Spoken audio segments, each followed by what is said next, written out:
ഒരു പായസെങ്കിലും ഇല്ലാതെ എങ്ങനെയല്ലേ? ഈ ഓണത്തിന് നമ്മൾ മൈസൂരാണ്, സദ്യയില്ല പായസമില്ല എന്നൊക്കെ വിചാരിച്ചിരിക്കുകയായിരുന്നു.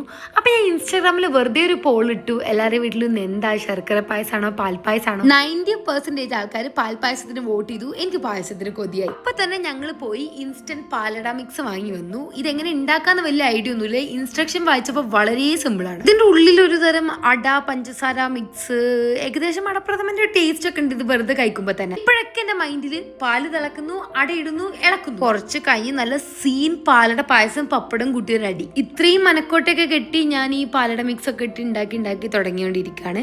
വീട്ടിലെല്ലാവരും സദ്യക്ക് മേലെ വിലാസ്നേച്ചിന്റെ വീട്ടിലേക്ക് പോവാന്നൊക്കെ പറഞ്ഞപ്പോ എനിക്ക് കുറച്ച് സങ്കടമായി. പക്ഷെ കുഴപ്പമില്ല, പായസങ്ങൾ ഉണ്ടല്ലോ. കുറച്ച് കഴിഞ്ഞപ്പോ പണി പാളിയെന്ന് ചെറുതായിട്ട് മനസ്സിലായി. ഇത് ഇത്ര നേരം ഇളക്കണം എന്ന് ഞാൻ വിചാരിച്ചില്ല. കൈയൊക്കെ നന്നായിട്ട് കടയുന്നുണ്ടായിരുന്നു. ഇത്തിരി മാറുമ്പോഴത്തേനും അടി പിടിക്കുമെന്നൊരു പേടി. അങ്ങനെ ഞാനും സൂഫി മാറി ഇത് ഇളക്കിക്കൊണ്ടിരുന്നു. എന്തായാലും ലാസ്റ്റത്തെ 10 മിനിറ്റിൽ ഇതിന്റെ കളറും മണമൊക്കെ ഒന്ന് മാറി ചെറുതായിട്ട് ടേസ്റ്റ് ഒക്കെ അങ്ങനെ വന്നു തുടങ്ങി. അപ്പോഴാണൊന്ന് സമാധാനമായത്. സക്സസ് ആയല്ലോ. ഇതിന്റെ കൂടെ നല്ല തൂഷണയിൽ തുമ്പപ്പൂ ചോറും സാമ്പാറും അവിയലൊക്കെ കഴിക്കണം എന്നുണ്ട്.